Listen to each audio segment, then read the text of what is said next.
Hello everyone, welcome back to my channel. I felt really called to come on and speak about the children and how can we help the children. Now, this kind of came on by a few different things. So I did that video of how can we, help balance and clear our chakras. And I talked a little bit about some of the things that I do with my children. And then if you missed the interview that I did with Delphine, Lady D, I highly encourage you to go check that out. We went a little bit deeper into her story, what things were like when she was a kid, and we chatted about some things that we can do to help kids. And then one of my absolute favorite people, huge pioneer in working with the children, Sherry Divband, was interviewed by one of my other favorite amazing women, Lily Nova. So I watched that this morning, and it's just like all these things were coming to me, and I just really felt called to come on and chat about this a little bit more, because this is an area that is so near and dear to my heart. My awakening, for those of you that don't know, started about 15 years ago when I was trying to have kids with my then husband. And we struggled for 3.5 years. But through that struggle, I was awoken to all the toxins, heavy metals, chemicals, that are literally around us in everything, in all of the things that we were using, cleaning products we put on us, our food, our water,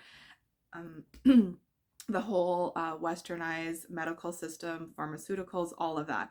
So I went through this huge awakening through all of that, which I just I thank God that I did before I had children, because I did things so differently with my children. And part of the what led me into opening up the store that I had, I don't have it anymore, but my store, Precious Earth, was all around you know bringing safe products for children, like cloth diapers, homemade products, products without harsh chemicals, um, artificial fragrances, all the things that are in all these products that are used on us, but on babies like right away. I talked and educated people about attachment parenting, so baby wearing, co-sleeping, extended breastfeeding, all of these things, as well as a lot of products. I used to sell reusable stainless steel products or clothing that were made from natural fibers, essential oils, reusable, not only cloth diapers, but women's products as well. So all those different things all stemmed from that. And it was all because I was awoken to all these things, and having kids, it was just like, wow, this is just inundated on them as soon as they are born, all these different things, even, as simple as once a baby is born, removing the vernix off their body right away. If you don't know about how beneficial it is to leave that on, that's a place that I encourage you to go look down. But of course, I'm a huge advocate of, helping mothers to be able to breastfeed, teaching people about attachment parenting, so baby wearing, co-sleeping, all of these types of things, because it's the natural way of doing things. But in all of that research, I definitely came to these, because that was a huge part of what they do to children and to adults, to all of us, right? Obviously that has been exposed on a great huge level these last 3 years, but I am proud to say that I have, for the last 15 or so years, I have been a very proud anti this. So what some of the things that came from my conversation with Delphine, through my my knowledge, my, research, or, things that I've done with my kids, as well as, listening to people like Sherry Divban and Lily speak. The biggest thing that I can encourage you in with your children, aside from doing research on all these things, is to really listen to your children. So when your children are telling you different things, whether they are seeing things or they're hearing things, or they're, they're getting this gut instinct, like a feeling of something's not right or something doesn't feel safe, whatever it is, I just encourage you to please listen to them. Even if some of the things they're saying to you is just the most, out there thing that you've ever heard, just pretend for now. Step into your inner child and just pretend that you understand what they're talking about. And why this is so important is the moment that we shut our children down, or, we tell them that that's not true, or it's fake, or that's just their imagination, or whatever it is that we've been told, which I'm sure a majority of us have been told in our past, that gets shut. They stop it, right? They stop believing those things. They stop wanting to talk about them. And so many of the children that have been coming in for a long time now, these are starseeds who are aware of their gifts and abilities, or they have, the ability to see angels, or to see, star family, or to connect with people, telepathy, all different ways, right? Even within my own children that have chosen to be on this journey with me, I think back to my oldest, who is now 14. We lived in this really old house, 1914 it was built. It was originally a nunnery here in the city that had been revamped into a house. And on the third level, yes, it was a huge house. I would never live in this big of a house again. But on the third level, she would go up there and play. And this, started when she was really young. She would go up there and play, and you would think that she was playing with someone. Like, you could tell the conversation that she was having with somebody, she was playing with someone. And I always just assumed, because I wasn't really awake spiritually at that point. So I just always thought, oh, an imaginary friend. Well, what is an imaginary friend, right? It is a spirit. It is a star family. It is, maybe a loved one who has passed over. Now, she never said anything like negative. Like, there was never anything that I needed to worry about, that she felt worried about.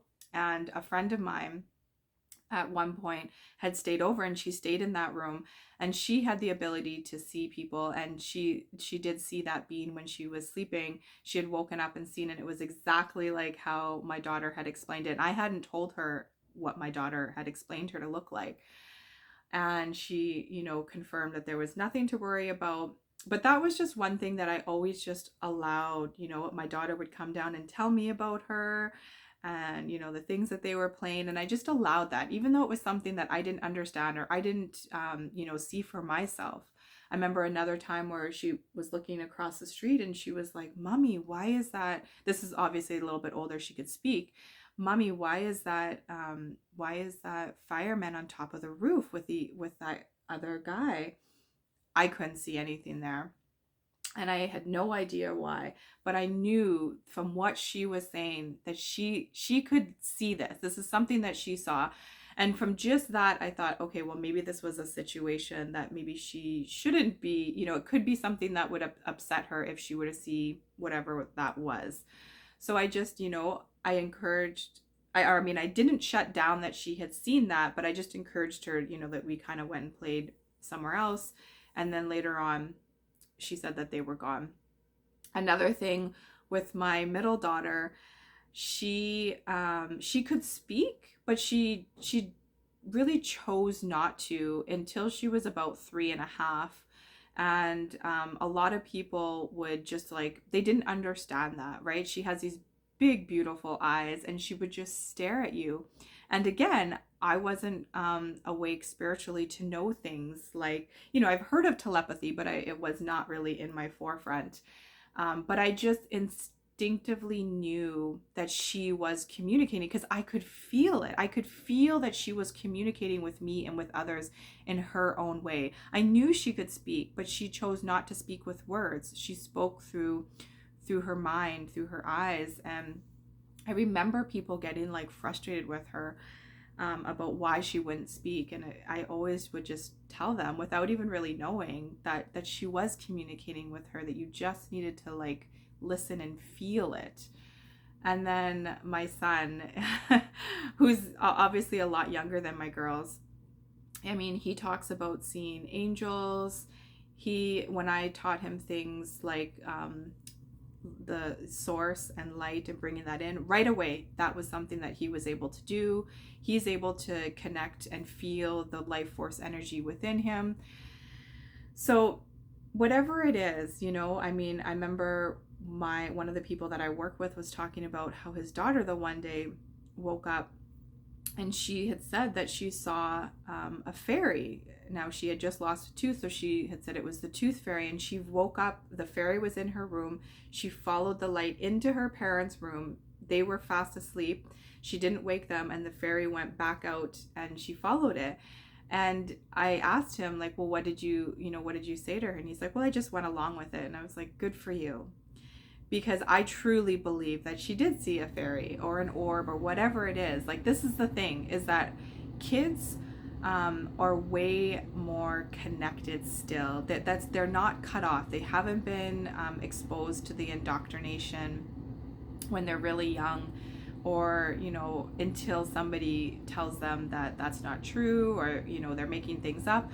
That channel, that connection to source and to the elementals and to the angels and those that have crossed over, and the our spirit guides, our star family, they are so connected to all that. And like I said, a lot of them have come in remembering these things. So I just highly encourage you to just encourage them to continue this, right? If they're drawing things, or if they're talking about things, listen to them. And like I said, it may be like so out of this world for you, but I just encourage you to just sit down and listen to them. We have so much to learn from our children. And part of that is even tapping into your inner child, right? So much inner child work needs to be done right now. And part of that is actually Delphine and I talked about this, is like, what is it that lights you up? And a lot of time what lights you up has stemmed from like childhood, right? Was it drawing? Was it dancing? Was it singing? All these things as a child you do without the outside influence of being afraid of looking like weird, or somebody judging you for the way that you just do it, right? You do it with everything that you got, whether you were singing or you're dancing or you're drawing this picture, whatever it is,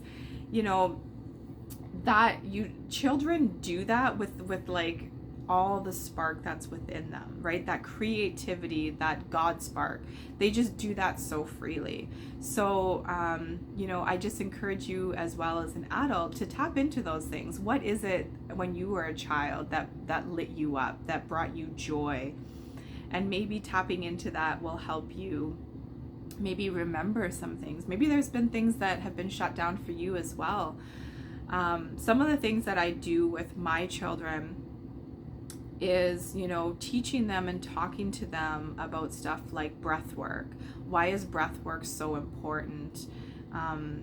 Why is slowing down so important, and breathing, meditation? So my kids will do, and I mean, they do just 5-minute meditations, but even I a lot of times do just a 5-minute meditation to start my day. My girls, as well as my son, did not wasn't taught Reiki through like a Reiki master. It was just something that I have talked with him with, and he just intuitively remembers how to do these things, and it comes very naturally to him. But my girls, they did have some training with Reiki, so that's another thing that they will do. Yoga is another thing that they've done for pretty much their whole life. Now obviously ebbs and flows of you know, how often they're doing those types of things, but movement is such a big thing as well, to move that energy. Kids are usually really good. Kids and animals are really good at moving and shaking and getting this energy out. Sometimes with kids it comes out in like screaming or, you know, stuff like that as well. And you know, I have a very active son who is very different than my girls were. So there are times where I'm even like, oh, you know, let's quiet this down. And then it's like, oh, maybe he's just needing to get this energy out. So a lot of times it's trying not to like stifle these things within our children, but just working with them, teaching them, you know. So even the way that I did in that last video of, you know, finding our energy ball, do these things with our children and play with that energy ball. Teach them how to lay their hands, you know, on different areas when they're hurt or if they're feeling different things, or to run through their chakra systems. That's another thing that I work with my children, is the chakra systems. So they know what they are. We talk about them all the time. Obviously, music is a huge thing. So a lot of you know about, you know, how music's been inverted. You know, the 440 hertz is pretty much what majority of music is tuned to now. So playing things, whether it just be in the background, things like 528, 432, there's all different types of hertz music. Playing those in the background just throughout the day, you know, is something that I try to have on. Obviously, a lot of you know that I work with my scanner, my AO scanner. So that's something that I've taught my children what this is about. What is frequency? I talk to them about that a lot. I have my tuning forks. So my son loves to work with the tuning forks. And I teach him about that, right? I work through these things. We talk about the angels. Whenever he sees a feather, he says that it's a gift from an angel, right? So encourage these things with your children. All these things that you're now learning, you know, the mystic arts, the old ancient, you know, none of this is like, it's not new age. This is all ancient mystery school teachings, right? That people did grow up learning. These are things that like Joshua, Mary Magdalene, ancient Egypt, these are things that they grew up learning, right? A lot of the holy ascended masters grew up learning these types of things. Divination is another thing that I work with my kids and teach them. And, you know, it's not always a daily thing that we're doing, but at least something throughout the day. Pick something to work with. You know, I very, very, very limit my children to screen time. I will let them, we don't own a TV, but I do have a computer that we can, you know, they have things that they can watch on there, but I limit what they can do. I'm very limited to what my older kids are allowed to do on a phone. So it's not something that they have any apps or anything like that. My oldest is a very amazing self-taught artist. So she does use her phone to get ideas. They use their phone to look up their own meditations that they want to do. You know, they do listen to their music, but other than that, it is, and to contact, you know, like me, their dad, their abuelita, and, you know, their closest friends. But it's not, there's no apps, there's nothing like that. If I ever do see them abusing it, it gets taken away. So limiting screen time is like a huge thing. My girls, they before they are going to watch something on TV, they need to do like Reiki on themselves or a 5-minute meditation, just something to help put protection. You know, talk to your kids about you know, crystals and teach them about smudging and all these different things, right? These are all the things your kids are going to be able to pick this up so much quicker, like I said, because they come in remembering a lot of these things. So you may have kids that are having nightmares or they're feeling bad energy, and this is where you can teach them, you know, grab some selenite or whatever it is, you know, look up different crystals that are good for that. And this is how you empower your children. So we teach them these things of using something like selenite to cleanse and clear a space. Teach them how powerful they are, how powerful their words are. So maybe you don't have a crystal. Well, teach them things like clapping or snapping their fingers. Those are easy ways to cleanse and clear and to move stagnant energy, right? But just even saying, like, teaching them to, like, I do not have consent, or sorry, I do not give you consent, whatever it is, you know, if it's before they're going to bed, I do not give you consent, anything of lower vibration or anything negative to enter my space while I'm going into my dream, and I only allow that of the highest light. Whatever it is that resonates with you and your children, but teaching them at a young age about consent is huge, huge, huge. And I think that that's something that we've really gone away from, right? And consent in all different areas, especially over their own body. So teaching them stuff like that, teaching them about things where they can smudge. My son loves to walk around and cleanse and clear the space. So, you know, obviously getting them outside as much as possible, getting them into the sun, away from sunscreens, you know, all these things that they tell us are bad. I always encourage you, if the mainstream is telling you something, do your own research into it and find out for yourself, what do you feel about it? What do you get from it? So getting out, and I mean, kids, most kids from what I've seen, my son always, I'm always like, how do you have bare feet? But it was like, no matter where we are, we're in like minus 50 degrees, his socks are off right away, because they know the importance of being barefoot. They, you know, again, they remember these things until we tell them. So that was another thing that through my store, I would sell uh, kids shoes that were like handmade. So they were leather, but they had like or they were suede with the leather sole, so that their feet, even though, you know, nowadays everybody wears shoes, but that was a big thing of like, so that their feet were still connected to the earth as much as possible. Obviously in nice weather, my kids were always barefoot. I'm barefoot a lot of the time, but the grounding, right? And reminding your kids, are explaining to your kids why it's so important to ground.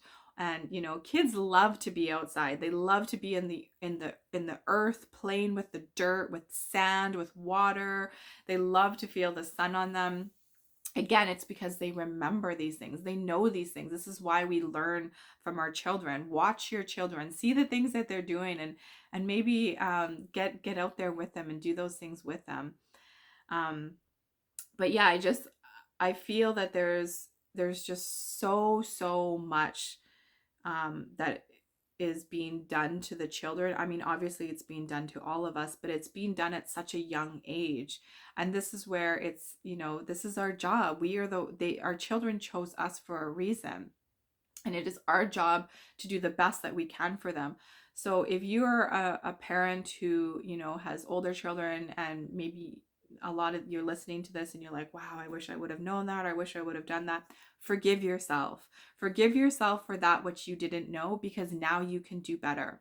You can do things differently now for you and your children, or for maybe your children are older and they're starting to have children, and you can help encourage them with this, with these things, right? Find out what resonates with you.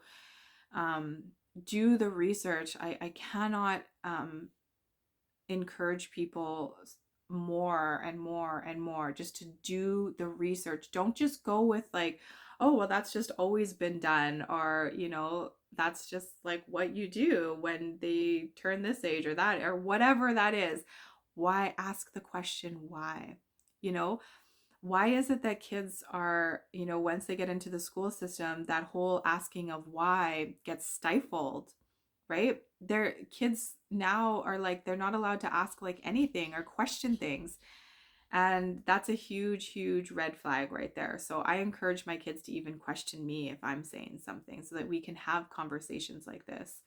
So again, I just encourage you. I do need to get to work, so I do need to cut this short, but I just encourage you to listen to your children, especially when they're talking about these different things, and to teach them about all these different things: divination, breath work, being outside, grounding, their chakra systems, Talk to them about source, talk to them about the angels, about spirit guides, about their star families. My kids love to talk about those types of things.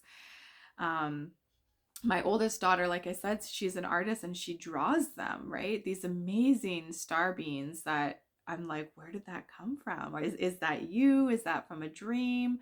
You know, we watch things on the pyramids. My son is so into Nikola Tesla right now.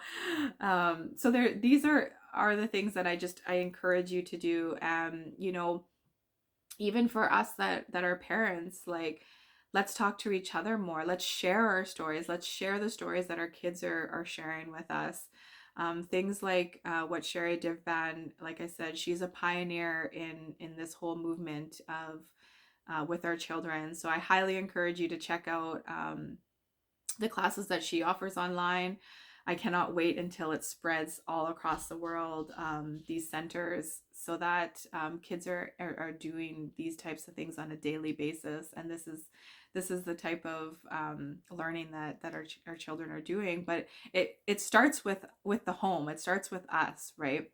So I just encourage you all, and just to again tap into your inner child. That will help you to connect more with your children. So I hope that this helps you. I love you all so much. Thank you for being a part of this journey with me, and have an absolutely amazing day, and we will chat again soon.